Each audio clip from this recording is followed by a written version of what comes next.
What's up, YouTube? Scott Scotty Tradition back with another video. Been a couple weeks since I made a video. Hope everybody is doing well.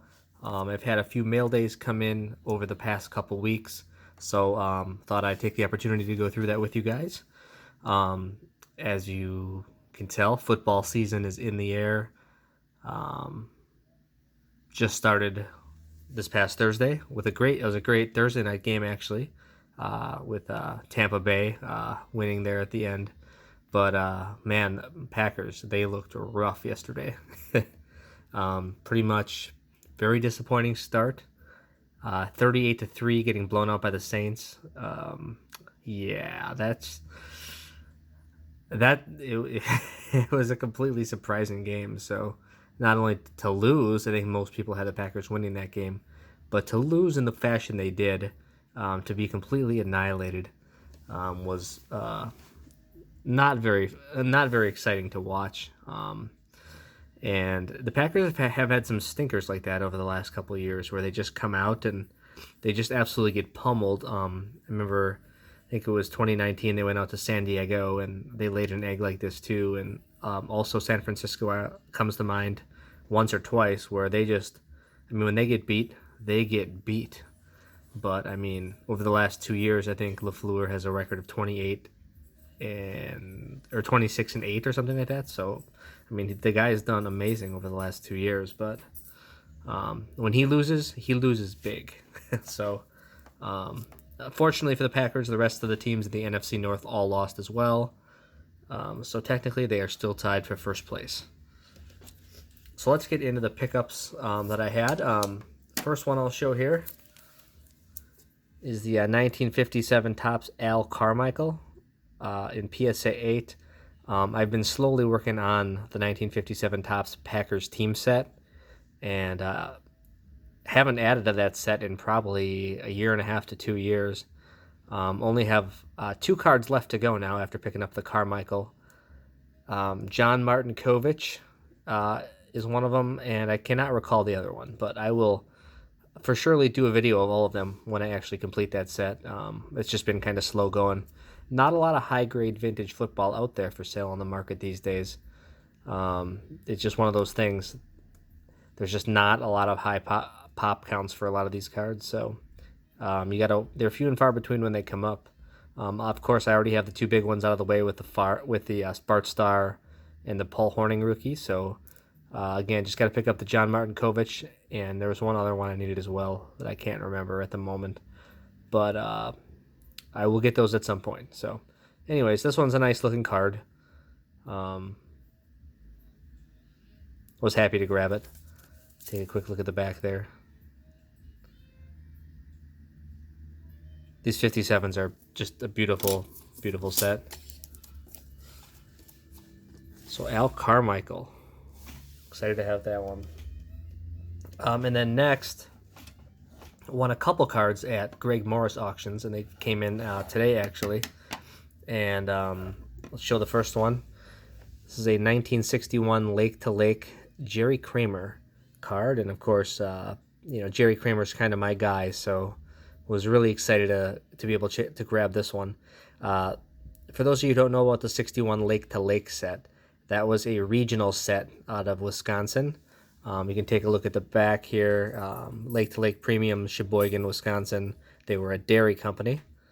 And these cards would come stapled to milk cartons mostly, although if you did have the opportunity to, I believe, send away for the whole set. But there are regular printed cards and there are short printed cards. And the short printed cards are very hard to find.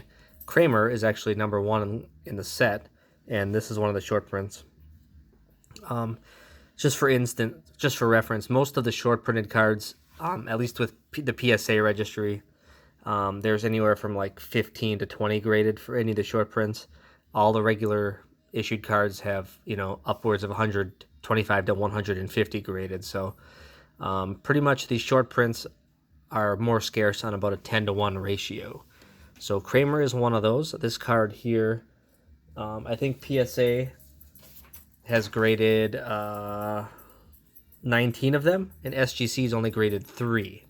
So you've got a combined pop report here of only 22. And this is the highest graded SGC example, actually.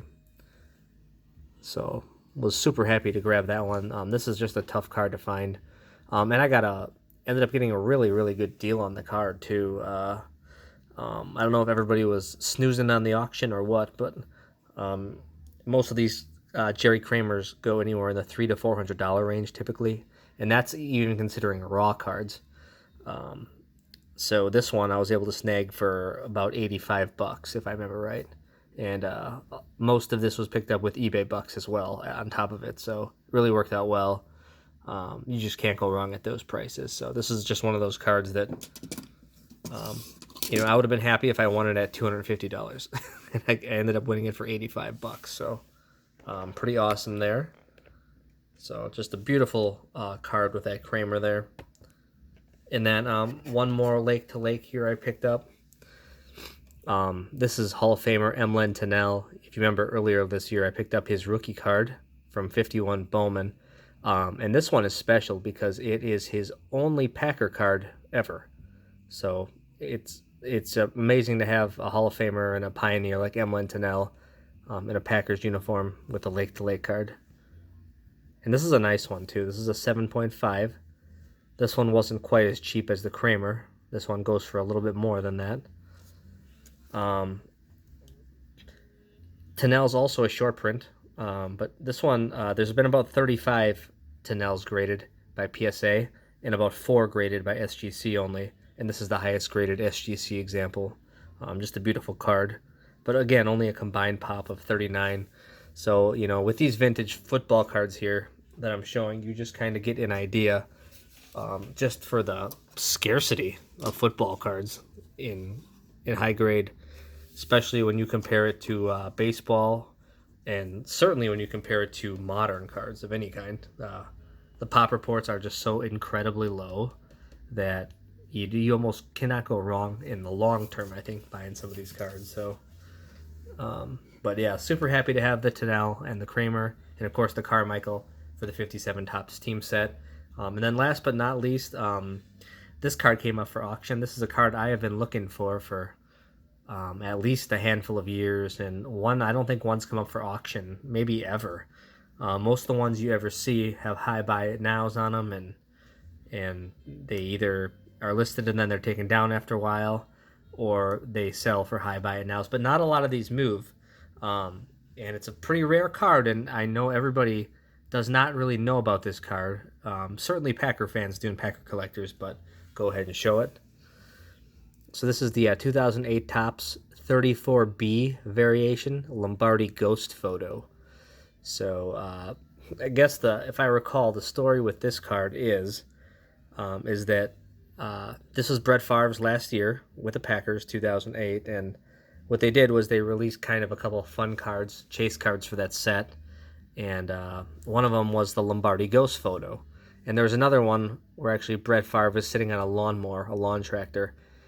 There's one where he's has a Packer helmet on, and then there's another one where he has a Jets helmet on, because if you remember, Brett Favre was actually traded to the Jets that year. And that one I do not have, but I was able to get the Lombardi Ghost photo. This is my favorite one out of that group. And this is a very rare card. Odds of pulling one of these were about 1 in 12,000 packs. So you'd have to open up quite a bit of 2008 Topps football. Can you imagine doing that at today's modern prices? That would be insane. But just to give you an example of the pop report, the combined PSA and BGS pop report for this card is only 21 ever graded. And so I think PSA's only graded 5 of these, including 2 10s. And BGS has graded 16. And there are 6 9.5s graded, but the rest are lower. So I was able to snag one of the 9.5s, and you can see the Lombardi silhouette in the background. So just kind of a subtle, fun thing that Topps did that year, and I just love this card. Super cool. And I just kind of wonder how many like Lombardi silhouette Favre cards are out there that people don't realize that there is actually a silhouette on their card. It was exceedingly rare to find one of these, but I'm sure there's a few more out there somewhere.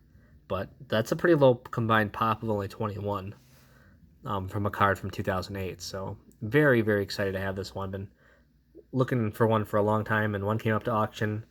It actually went for a semi-reasonable price. It wasn't cheap, but I was willing to go another $300 to $400 on the card, and I was able to get it for what I thought was a pretty good price.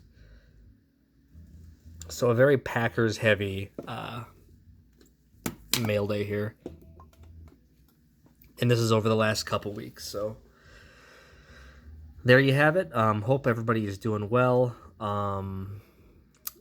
Not sure when my next mail day will be. I do hope to make another video coming up soon, highlighting the middle to end of the 1950s as far as vintage football goes. So looking forward to making that one.